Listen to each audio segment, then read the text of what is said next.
দেশ জুড়ে অনুভূত ভূমিকম্পের উৎপত্তিস্থল নরসিংদীর মাধবদী।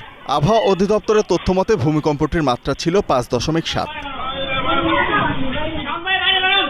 শক্তিশালী এই ভূমিকম্পে নরসিংদী সদর উপজেলার গাবতলী এলাকার একটি ভবন থেকে ইট পড়ে 2 জন পথচারী আহত হন। পরে ঢাকা মেডিকেল কলেজ হাসপাতালে নেওয়া হলে বাঁচানো যায়নি একজনকে।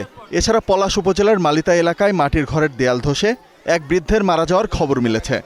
ফ্যামিলি সবাই ভূমিকম্পের সময় বাড়িতে ছিল, যখন ঝাঁকানি শুরু হয়েছে ওরা বাইরেতে ছিল, ওই সময় এই বিল্ডিং এর ছাদ ভিড়া তাদের উপরে পড়ছে। কিন্তু পা ভাঙছে, হাত ভাঙছে, ব্লাড মেরিয়া মাথা করছে। জেলার বিভিন্ন এলাকায় বেশ কয়েকটি ভবনে দেখা দিয়েছে ফাটল। তীব্র ঝাঁকুনিতে বিভিন্ন দোকানের সাজানো মালামাল পড়ে গেছে। বিশেষ করে মুদি ও কোকারিস দোকানের কাচের জিনিসপত্র ভেঙে গেছে। ভূমিকম্পের সময় জেলার বিভিন্ন স্থানে ভবন থেকে নামার সময় নারী পুরুষ শিশুসহ আহত হয়েছেন অর্ধশতাধিক।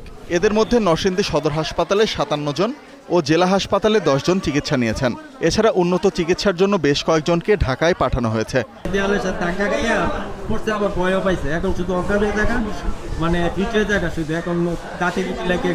ভূমিকম্পের পরে এই চাপদা ধরছে, মাথা ঘুরাইতেছে, ইয়ার পরে শরীর কাঁপতেছে, প্রথম রুগীটি আনছে যেটা তার মনোযোগ বাড়িয়ে গেছে। আমরা তাড়াতাড়ি রুগীর অক্সিজেন লাগায় তাড়াতাড়ি আমরা মেনটেন করছি। ভূমিকম্প থেমে যাওয়ার পর আমরা এসে আবার বসলাম। ওর 5 মিনিট পর থেকেই অনেক রোগী আসা শুরু করলো এবং যে এক পরিবারে 3 জন খুব গুরুতর আহত অবস্থায়। প্রচুর পরিমাণে অজ্ঞান হয়ে গিয়েছিল এবং দৌড়াদৌড়ি করে আহত হয়েছে। এইসব পেশেন্ট আছে 45 জন সদর হাসপাতালে এবং 5 জন আছে জেলা হাসপাতালে।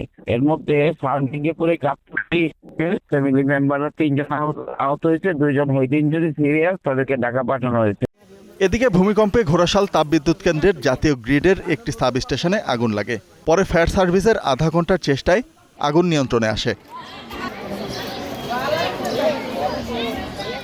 ভূমিকম্পে ক্ষতিগ্রস্ত বিভিন্ন স্থান পরিদর্শন করেছে স্থানীয় প্রশাসন ও ফায়ার সার্ভিস। ক্ষয়ক্ষতি নিরূপণের কাজ চলছে।